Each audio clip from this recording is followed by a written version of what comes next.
Area 51 is located in the southern portion of Nevada in the western United States, 83 miles north-northwest of Las Vegas. It is a highly classified United States Air Force facility located within the Nevada Test and Training Range. It is an area roughly 25 miles of restricted airspace and is heavily guarded. The perimeter of the base is marked out by orange posts and patrolled by guards in white pickup trucks and camouflage fatigues. Technology is also heavily used to maintain the border of the base. This includes surveillance cameras and motion detectors. It is one of the most secure bases within the United States. And if you go beyond the perimeter, they will kill you.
The origin of the name Area 51 is unclear. It is believed to be from an Atomic Energy Commission numbering grid. Although Area 51 is not part of that system, it is adjacent to Area 15.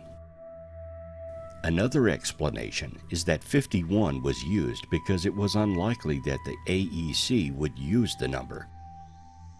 According to the Central Intelligence Agency, the correct names for the facility are Homey Airport and Groom Lake, though the name Area 51 was used in a CIA document from the Vietnam War.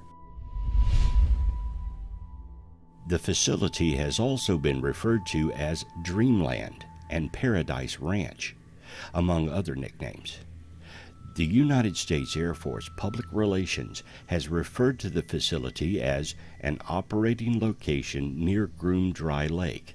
The special use airspace around the field is referred to as Restricted Area 4808 North. Area 51 has become a focus of modern conspiracy theories due to its secretive nature and connection to classified aircraft research. Theories include the storage, examination, and reverse engineering of crashed alien spacecraft, including material supposedly recovered at Roswell, the study of their occupants, and the manufacture of aircraft based on alien technology.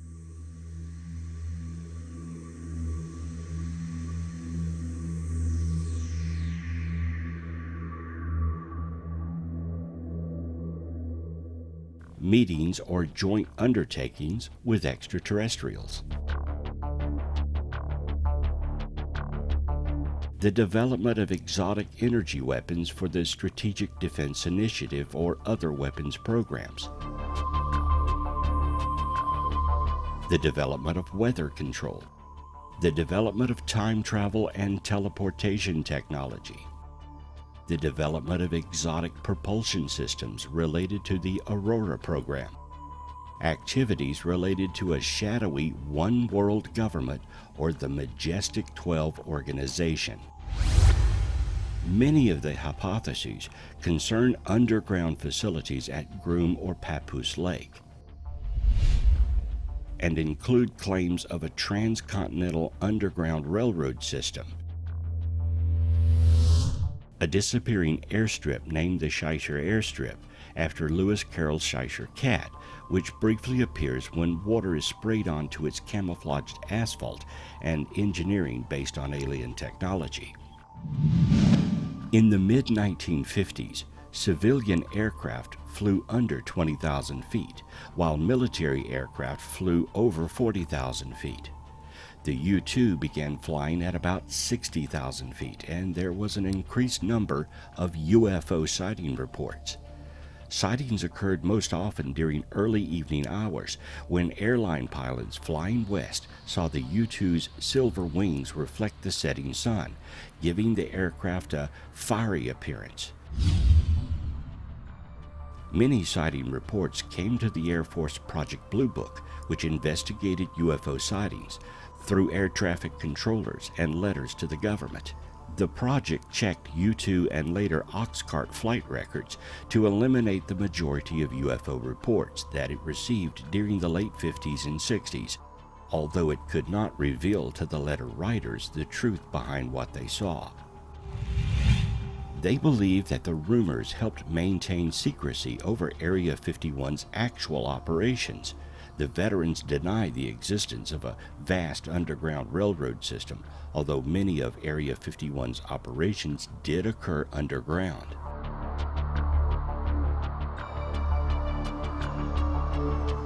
The modern history of Area 51 as a place for UFOs and extraterrestrial activity began in the 1980s. Bob Lazar claimed in 1989 that he had worked at Area 51's Sector 4, said to be located underground inside the Papoose Range near Papoose Lake. He claimed that he was contracted to work with alien spacecraft that the government had in its possession.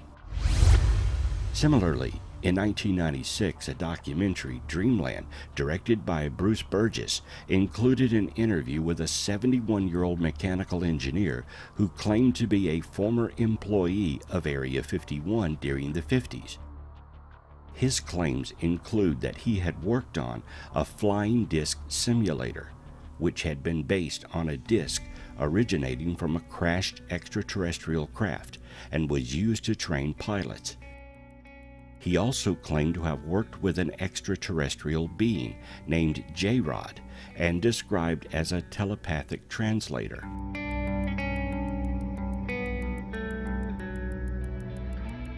In 2004, Dan Crane claimed to have worked on cloning alien viruses at Area 51, also alongside the alien named J-Rod.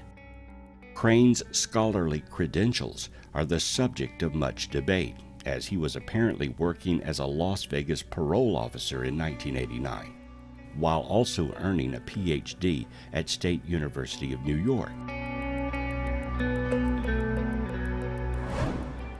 In July 2019, 2 million people responded to a joke proposal to storm Area 51, which appeared in an anonymous Facebook post.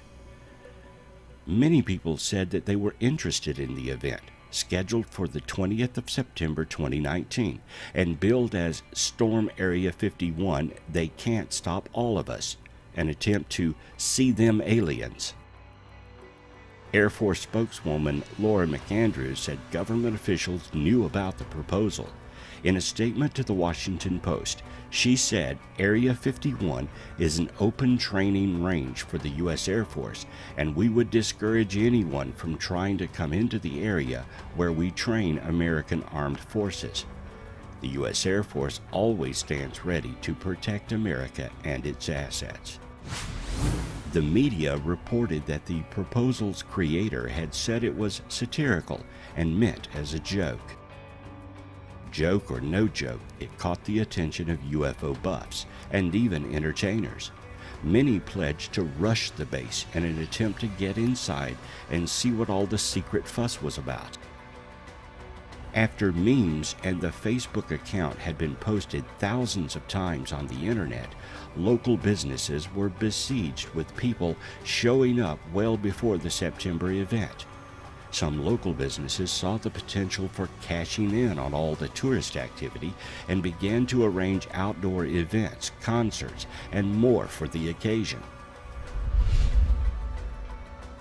Maddie Roberts created the event on Facebook on June 27th as a joke, not imagining the viral spread the event would receive. The event planned for the raid in Armagosa Valley from 3 a.m. to 6 a.m. on September 20th, 2019. The Facebook event writes, "If we run, we can move faster than their bullets. Let's see them aliens."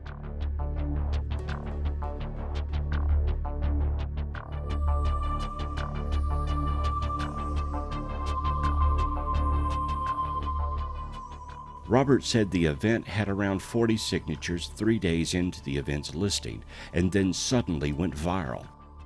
The meme possibly spread first on the app TikTok, as well as Reddit and Instagram later. The Facebook page for the event is filled with thousands of satirical posts discussing the best way to break into Area 51. After the viral spread of the meme, Roberts was worried that he would receive a visit from the FBI. The event received 1.6 million going and another 1.2 million interested signatures as of July the 18th. He had to take the event offline as of July 20th.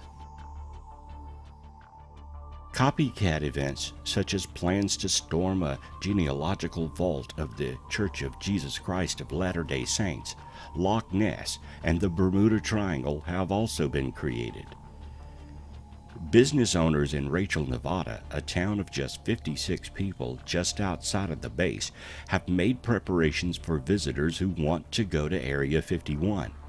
Connie West, co-owner of the Little Alien restaurant and inn, has had all 13 rooms of the inn booked and plans to open up 30 acres for camping and create merchandise for the event. Las Vegas businessman George Harris has hired bands to play at an annual festival called The Swarm. Maddie Roberts has also expressed interest in a music festival to be made outside of Area 51. Cosmic K, owner of the shop Aliens Are Us in Boulder City, says that even though the shop is 170 miles away from Area 51, business has increased due to fascination regarding aliens. Everyone involved believes this will become an annual event, much like the famed Burning Man event in Black Rock Desert of northwest Nevada. Other businesses around the nation have based products and services on this event. A collection of merchandise related to the event from online retailers was launched. Bud Light plans to release a promotional alien-themed beer label and promised a free beer to any alien that makes it out, as long as a tweet with the new design gets 51,000 retweets. Fast food restaurant Arby's has planned to deliver food with a special menu to the event. The UFO store has even released an entire promotional DVD package based upon the event. Area 51 has been the subject of conspiracy theories regarding aliens since the 1950s, when some individuals reported seeing UFOs at the location of the base around the time the military started flying CIA U-2 spy planes in the area. The CIA declassified documents related to Area 51 and recognized its existence in 2013. Up until then, the government had denied even the existence of the base, though it could be clearly seen from an area mountaintop. Conspiracy theorists believe aliens, UFOs, or secrets related to them are stored at Area 51. In June 2019, the Pentagon provided a briefing on UFOs encountered by Navy pilots to members of Congress. That same month, U.S. President Donald Trump said he had also been briefed on UFOs. Prior to these events in 2019, the government had also been forced to admit they did indeed have a UFO program based out of the Pentagon. The program, codenamed ATIP, or the Advanced Aerial Threat Identification Program. The program began in 2007 with funding of $22 million over the 5 years until available appropriations were ended in 2012. This program began in the U.S. Defense Intelligence Agency. Although the official ATIP program has ended, a related group of interested professionals have extended the effort, funding a nonprofit organization called To the Stars Academy of Arts and Science. Many who worked at ATIP say officially the program has ended, but it is still receiving funding and is continuing.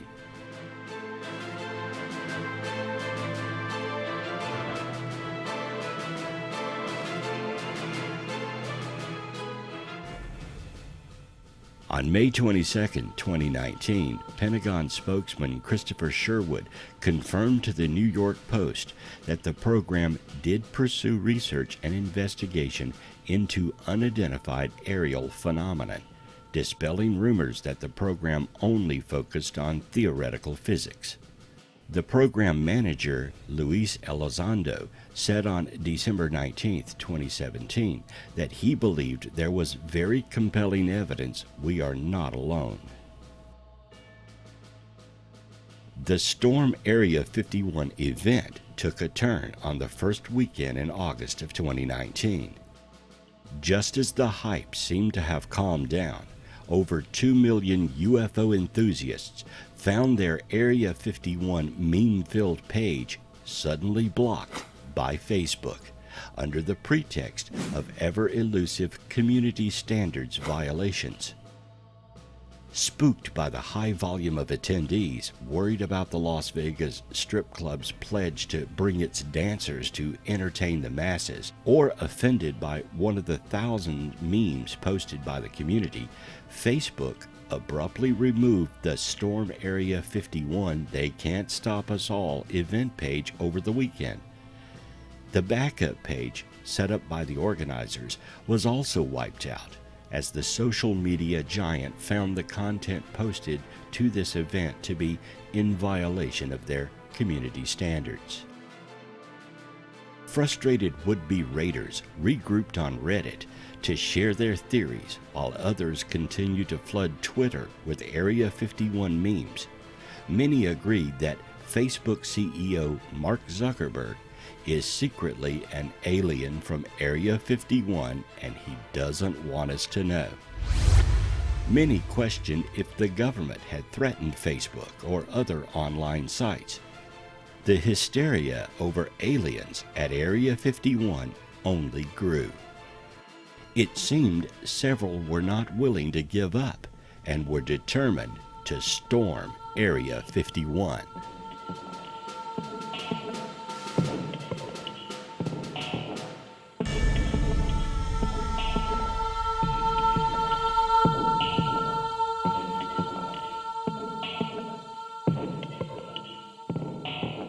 After starting the Facebook event as a joke, Matthew Roberts now planned an actual Area 51 festival in Nevada to take place September 20th, the day the raid was going to go down. He says he created another Facebook event, this time for the real festival that would take place somewhere that's not a highly classified military base, but this too was taken down by the social network. Perhaps it was for public safety, or the government instructed Facebook to remove the site. Either way, this only encouraged event promoters to push forward. The intense secrecy surrounding the base has made it the frequent subject of conspiracy theories and a central component to unidentified flying object folklore. The base has never been declared a secret base, but all research and occurrences in Area 51 are top-secret, sensitive, compartmentalized information. The CIA publicly acknowledged the existence of the base for the first time on the 25th of June 2013, following a Freedom of Information Act request filed in 2005, and they declassified documents detailing the history and purpose of Area 51. Of course, there were no mentions of aliens.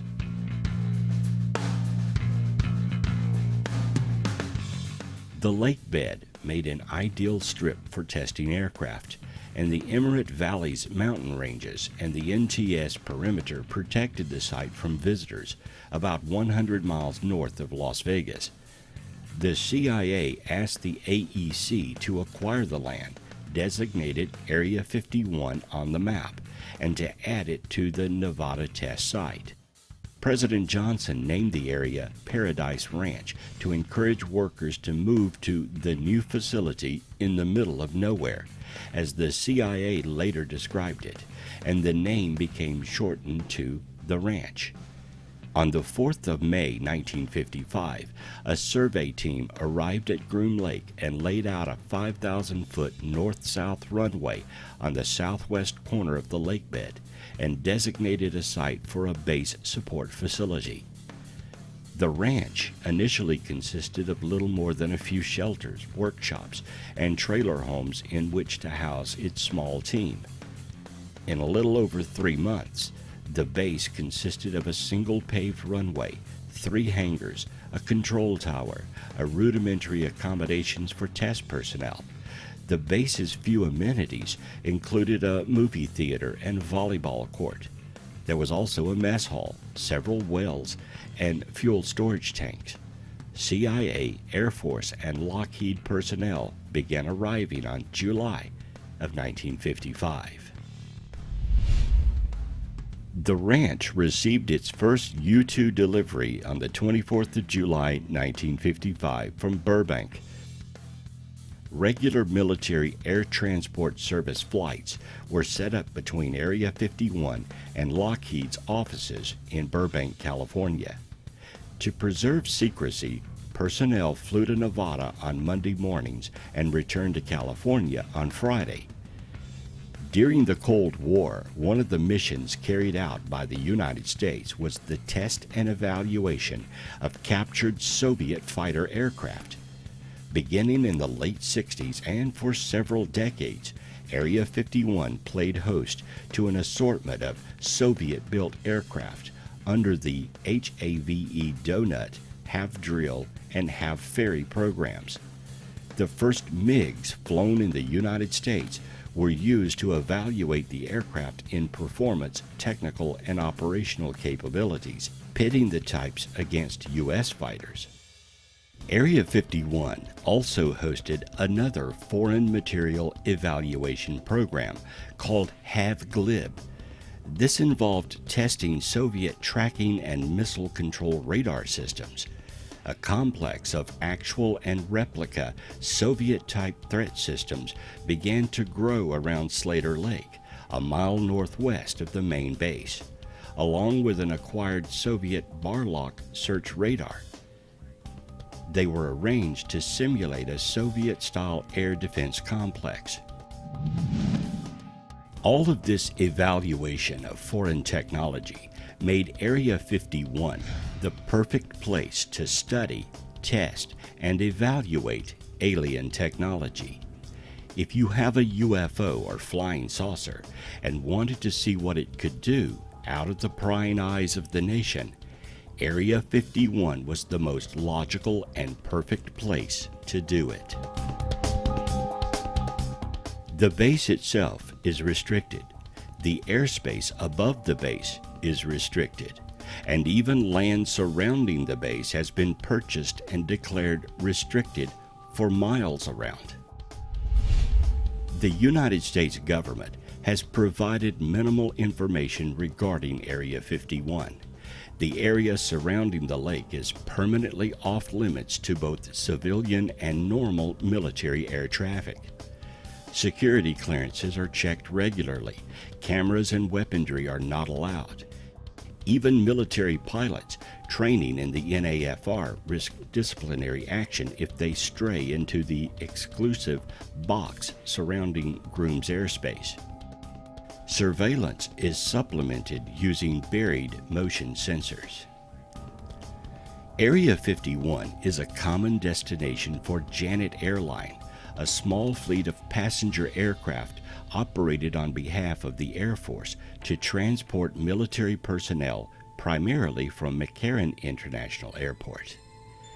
The USGS topographic map for the area only shows the long disused Groom Mine. A civilian aviation chart published by the Nevada Department of Transportation shows a large restricted area defined as part of the Nellis Restricted Airspace. The National Atlas shows the area as lying within the Nellis Air Base. However, high-resolution and newer images available from satellite imagery providers, including Russian providers, prove the base is huge and, of course, does exist. These show the runway markings, base facilities, aircraft, and vehicles. We may have Tang thanks to the space program, but who gave us such innovations as the stealth fighter and Kevlar? Aliens, of course. Conspiracy theorists believe that the remains of crashed UFO spacecraft are stored at Area 51, an Air Force base about 150 miles from Las Vegas. Government scientists reverse engineer the aliens' highly advanced technology there. Fodder for this has come from a variety of supposed UFO sightings in the area and testimony from a retired Army colonel who says he was given access to extraterrestrial materials gathered from an alien spacecraft that crashed in Roswell, New Mexico. Some believe that the government studies time travel at Area 51, also known as Groom Lake or Dreamland.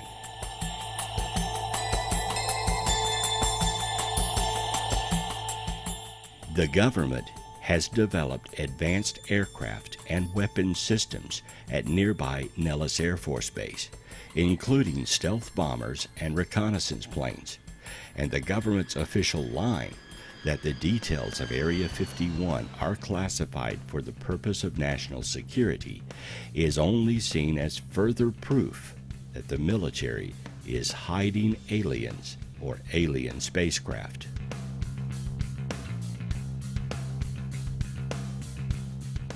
In the summer of 1955, sightings of unidentified flying objects were reported around Area 51. That's because the airbase had begun its testing of the U-2 aircraft. The U-2 can fly higher than 60,000 feet. At the time, normal airliners were flying in the 10 to 20,000 feet range, while military aircraft topped out at about 40,000 feet. So if a pilot spotted the tiny speck that was the U-2 high above it, they would have no idea what it was, and they would usually let air traffic control know someone was out there. This led to the increase of UFO sightings in the area.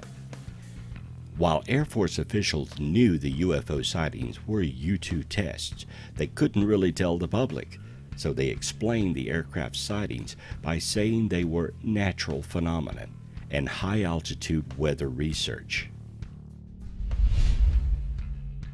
The testing of the U-2 ended in the late 1950s, but Area 51 has continued to serve as the testing ground for many aircraft, including the F-117A, the A-12, and the Tacit Blue. No one knows for sure what Area 51 is up to these days. The government never even publicly acknowledged the existence of the base until 2013, with the release of declassified CIA reports. But if you're ever at the Las Vegas airport, keep an eye out for some small unmarked passenger planes in a fenced-off area. They're how Area 51 employees get to work from their homes in Vegas.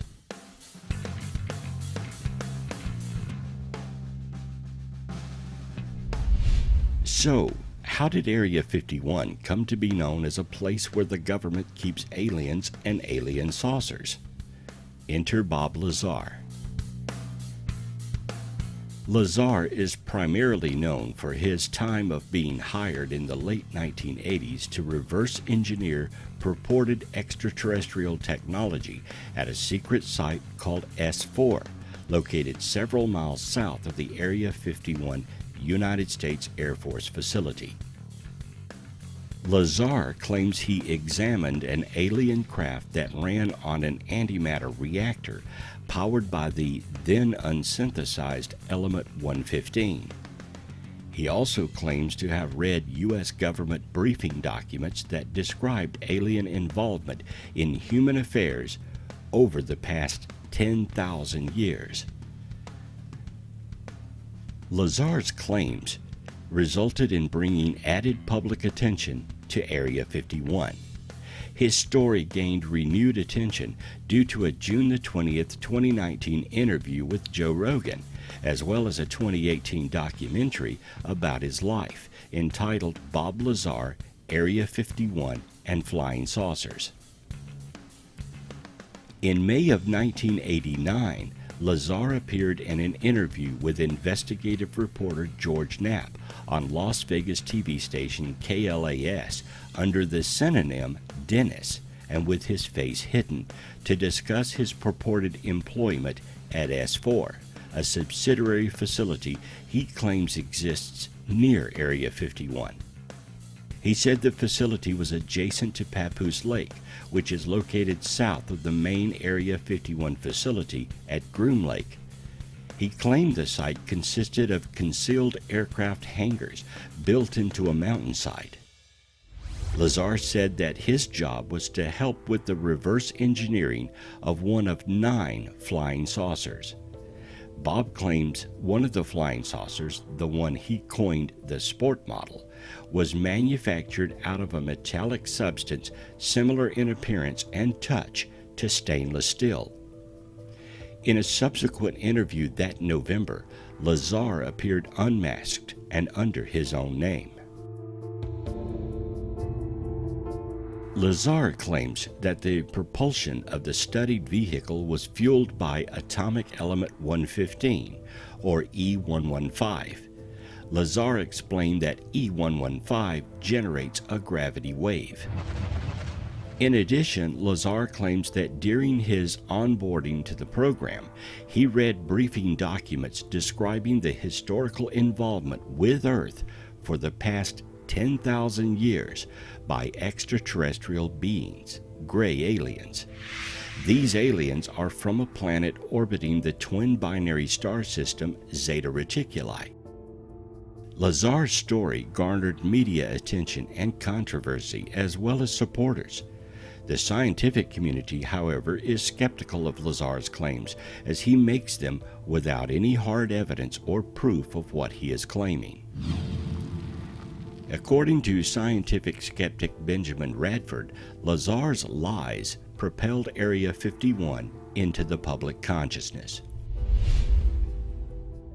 Lazar claims he earned a master's degree in physics from MIT and a master's degree in electronic technology from Caltech. However, there are no records of Lazar attending either MIT or Caltech. Furthermore, Lazar was not a member of a professional body. Lazar claims that his academic records were erased in an effort by authorities to discredit him.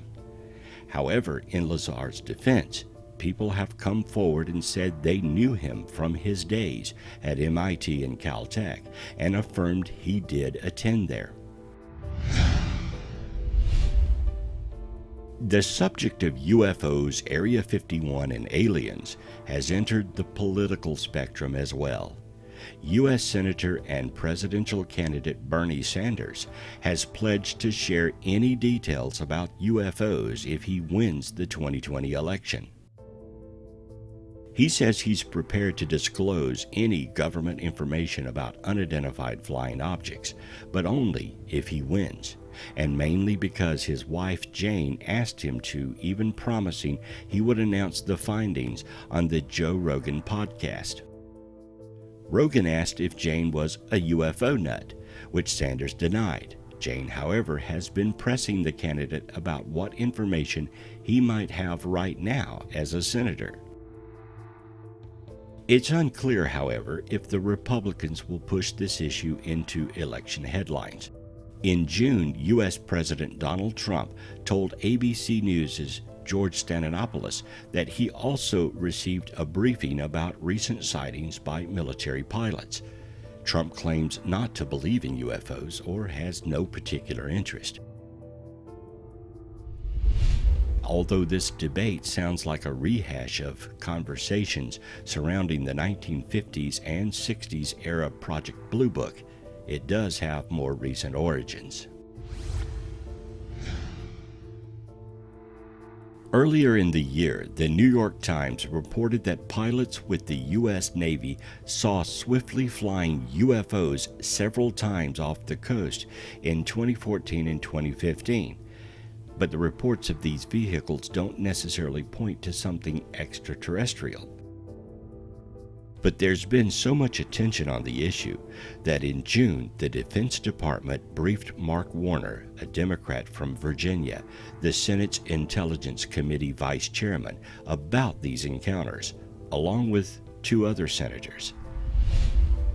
While we wait on party positions on space aliens for 2020, remember that this isn't the first time the issue popped up in talks with a Democrat presidential candidate. In 2016, Hillary Clinton promised New Hampshire's Conway Daily News-Sun that she would get to the bottom of the UFO phenomenon. She added that Earth may have been visited already by aliens, but we don't know for sure. However, it is unclear how seriously Clinton was speaking to the newspaper, which is located in a key state for the election primaries. Previous presidents have alluded, sometimes tongue-in-cheek, that aliens may exist and the government may have top-secret departments that study them, even with direct contact with aliens. So far, there has not been any confirmation by any leader in the world that aliens are among us. UFO enthusiasts believe that Area 51 may be the home of the famous Majestic 12.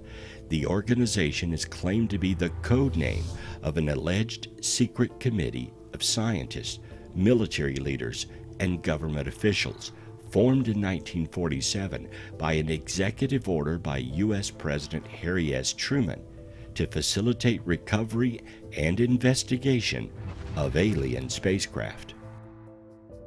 The concept originated in a series of supposedly leaked secret documents first circulated by ufologists in 1984. Upon examination, the Federal Bureau of Investigation declared the documents to be completely bogus, and many ufologists considered them to be an elaborate hoax. Majestic 12 remains popular among some UFO conspiracy theorists, and the concept has appeared in popular culture, including television, film, and literature. The concept of Majestic 12 emerged during a period in the 1980s when ufologists believed there had been a cover-up of the Roswell UFO incident and speculated some secretive upper tier of the United States government was responsible. Their suppositions appeared to be confirmed in 1984 when ufologist Jamie Sandera received an envelope containing film which, when developed, showed images of 8 pages of documents that appeared to be briefing papers describing Operation Majestic 12. The documents purported to reveal a secret committee of 12, supposedly authorized by United States President Harry S. Truman in 1952, and explain how the crash of an alien spacecraft at Roswell in July of 1947 had been concealed, how the recovered alien technology could be exploited, and how the United States should engage with extraterrestrial life in the future. Shandera and his ufologist colleagues, Stanton T. Friedman and Bill Moore, say they later received a series of anonymous messages that led them to find what has been called the Cutler-Twining Memo, in 1985 while searching declassified files in the National Archives. Purported to be written by President Eisenhower's assistant Robert Cutler to General Nathan F. Twining and containing a reference to Majestic 12. The memo is widely held to be a forgery, likely planted as part of the hoax.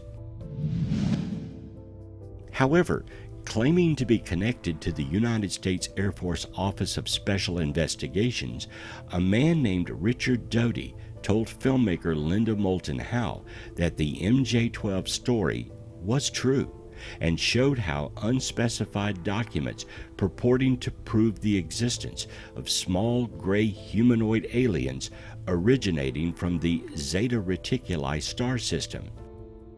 Doty reportedly promised to supply Howe with film footage of UFOs and an interview with an alien being, although no footage ever materialized.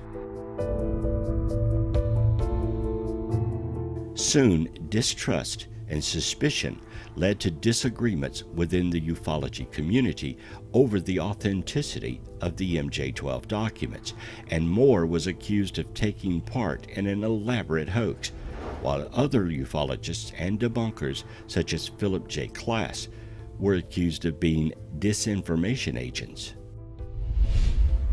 Both Bob Lazar and the MJ-12 documents say that aliens at Area 51 come from the Zeta Reticuli star system. So where is this system? The system is a wide binary star system in the southern constellation of Reticulum. From the southern hemisphere, the pair can be seen as a naked-eye double star in very dark skies. Based upon parallax measurements, this system is located at a distance of about 39.3 light-years from Earth. Both stars are solar analogs that have characteristics similar to those of our Sun.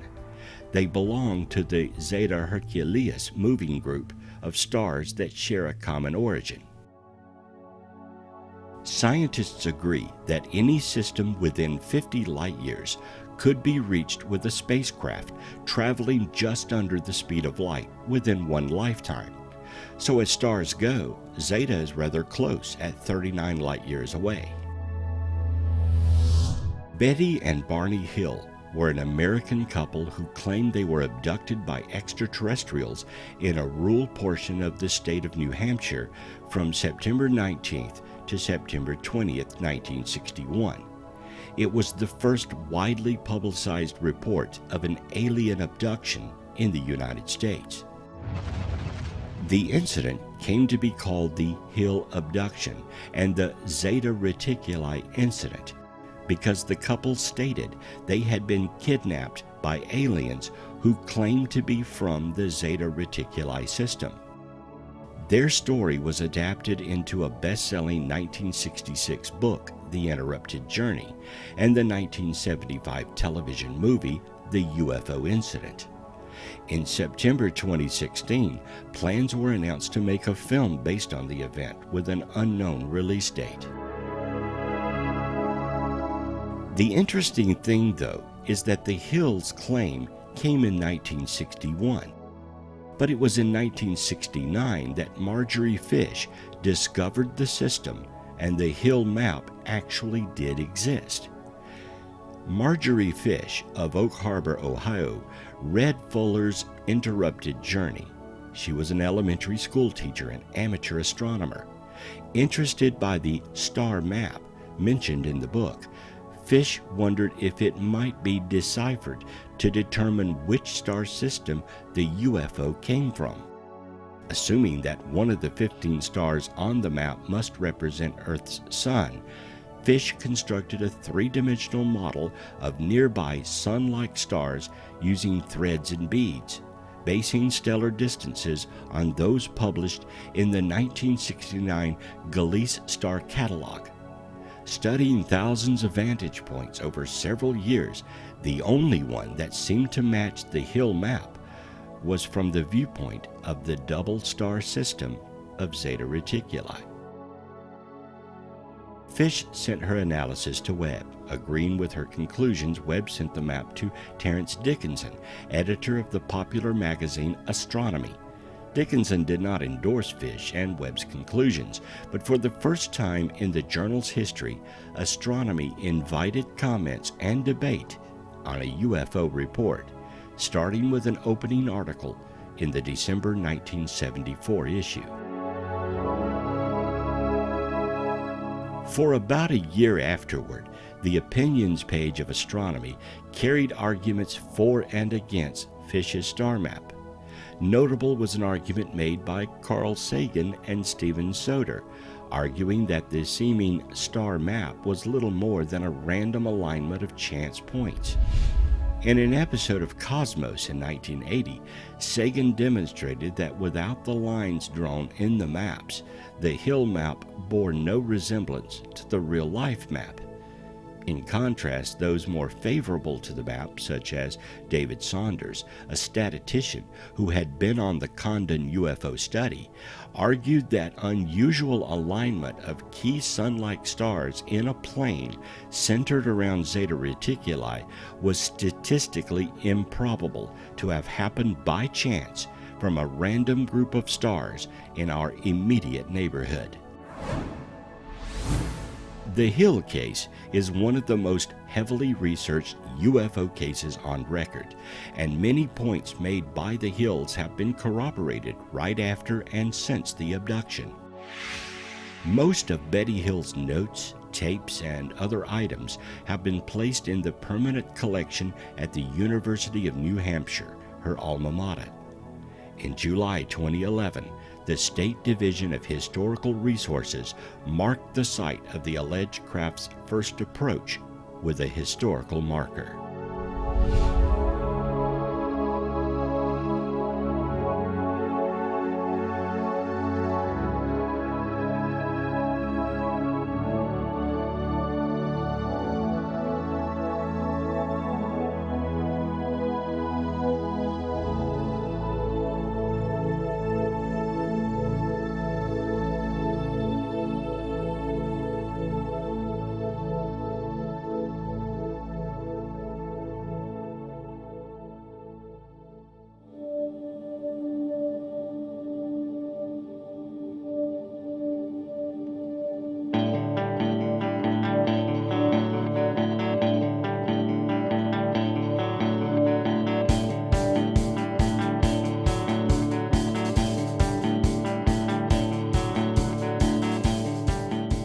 So, you want to storm Area 51? Where will you stay? How do you get to camp? There is not much in Rachel, Nevada by way of stores, hotels, and frankly anything. The Little Alien Inn, previously the Rachel Bar and Grill, is a small bar, restaurant, and motel located in Rachel along the extraterrestrial highway. The business has been running for over 20 years and is frequented by visitors to the local Area 51. The business has a variety of Area 51 and UFO-related merchandise for sale, such as maps of the area, posters, postcards, and toys, and offers an alien burger. There isn't much else in Rachel. In 1991, Joe and Pat wanted something unique for the bar and grill because they felt that Joe and Pat's was not exciting enough. They held a contest won by Bruce Hooker with Alien, a play on Alien. The current owners of the Little Alien are Pat and her daughter Connie. It has been featured in documentaries and even feature films.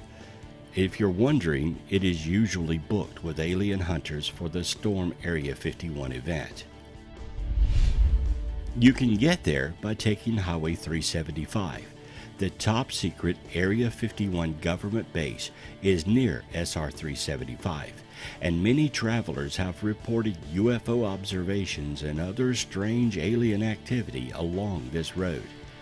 Such stories prompted the state to officially designate the route as the Extraterrestrial Highway in 1996. The small town of Rachel, located near the midpoint of the highway, caters to tourists, geocachers, and UFO seekers with alien-themed businesses. Although the area receives some tourism due to alleged extraterrestrial activity, SR-375 remains a lightly traveled route. Descending the summit, SR-375 nears the border of the U.S Airforce Range. As the highway heads northwest through Tickaboo Valley, it meets Mailbox Road. It used to be marked by a single postal drop known as the Black Mailbox. The dirt access road leads to the restricted lands surrounding Area 51. The original mailbox was a normal black mailbox. However, due to people constantly sifting through it, it was replaced with a white one that was much more secure.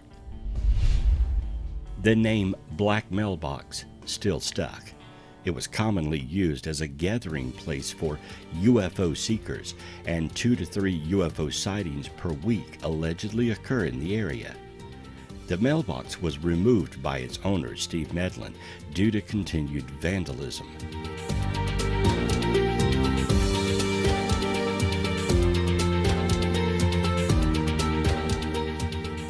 SR-375 continues heading northwest from the mailbox, climbing in elevation again to reach the top of Coyote Summit at 5,591 feet.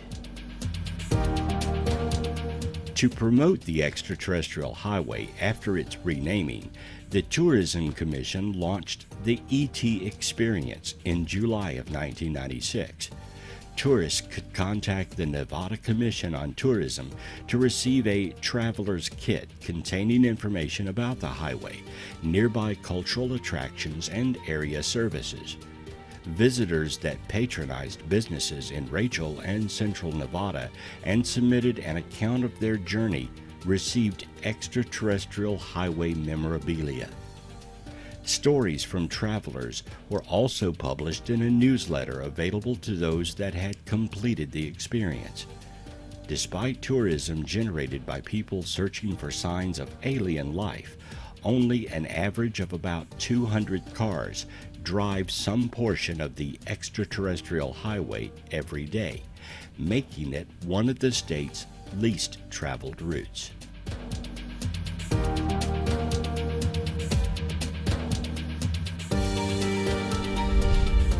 You can't talk about Area 51 without at least a mention of Roswell. After all, the Roswell UFO is said to be hidden away in Area 51. In 1978, nuclear physicist and author Stanton Friedman interviewed Jesse Marcel, the only person known to have accompanied the Roswell debris from where it was recovered to Fort Worth, where reporters saw material which was claimed to be part of the recovered object. The accounts given by Friedman and others in the following years elevated Roswell from a forgotten incident to perhaps the most famous UFO case of all time. The story of Roswell has evolved since the first book published in 1980 and an appearance by Jesse Marcel on the TV program In Search Of. Today, Roswell is a UFO fixture with an annual festival in July where UFO researchers give talks and there is a parade, which brings in much-needed income to a small desert town. Rachel, Nevada must be looking on with envious eyes at the stature this little town has garnered since the UFO stories broke. Perhaps the Storm Area 51 event will bring in as much tourism.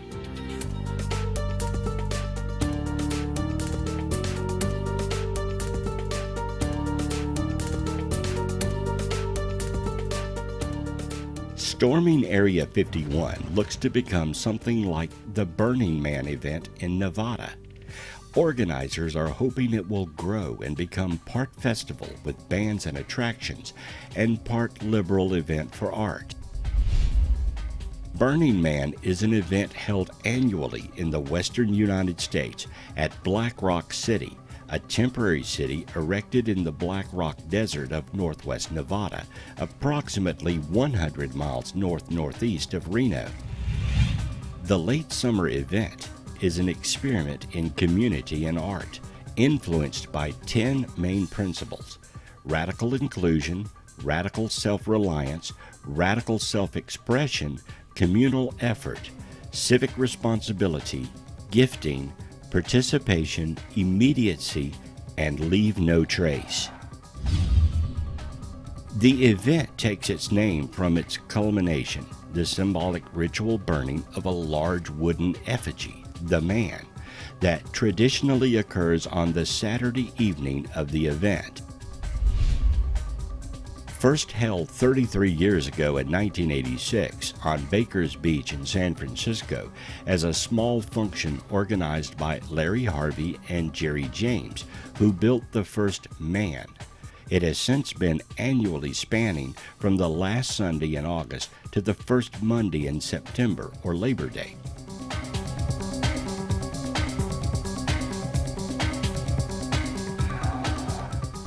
At Burning Man, the community explores various forms of artistic self-expression, which are created to be enjoyed by all participants. Once considered an underground gathering for bohemians and free spirits of all stripes, Burning Man has since evolved into a destination for social media influencers, celebrities, and the Silicon Valley elite.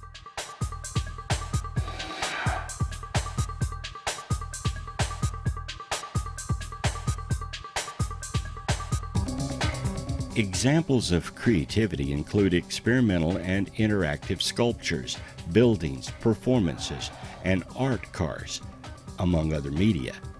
These contributions are inspired by a theme that is chosen annually by the organizers. Burning Man boasts 70,000 attendees and has spawned other similar events worldwide.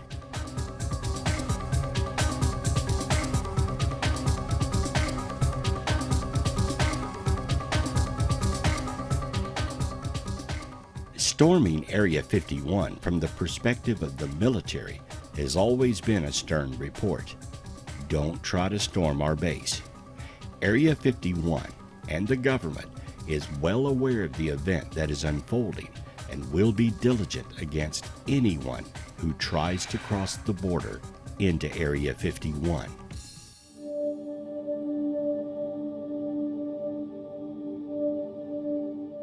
On July 10, 2019, speaking with the Washington Post, Air Force spokeswoman Laura McAndrews said officials were aware of the event and issued a warning saying Area 51 is an open training range for the U.S. Air Force, and we would discourage anyone from trying to come into the area where we train American armed forces.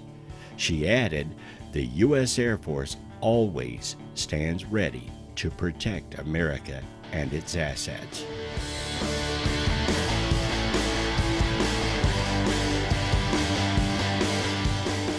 This is, of course, the "we will shoot you" statement. Anonymous Nevadian law enforcement officials have said government agencies are closely monitoring the reaction to the post, saying anyone found trespassing would be arrested and prosecuted to the fullest extent of local and military law. A public information officer at Nellis Air Force Base told KNPR that any attempt to illegally access the area is highly discouraged. Signs at the border of the base clearly say that lethal force is authorized, meaning they can shoot you. Most likely, you would be arrested and detained, perhaps for days. You will have no legal recourse. If they truly believe you are a threat, you can be incarcerated. But if a wave of people truly tried to storm the base, you can bet there will be gunfire.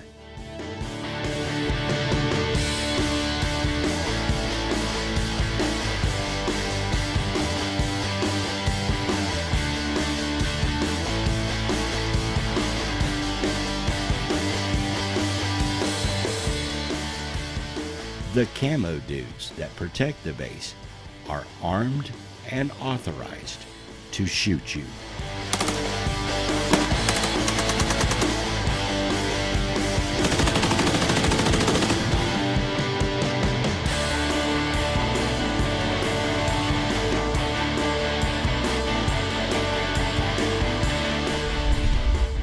However, if you want to have a good time and get in some desert camping, enjoy some music, and talk about UFOs with fellow event participants, this grassroots festival may just be the perfect place to have some fun.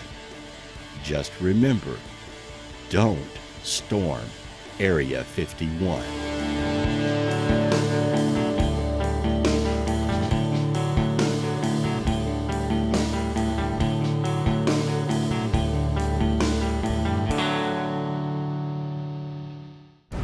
10, 9, ignition sequence start. 6, 5, 4, 3, 2, 1.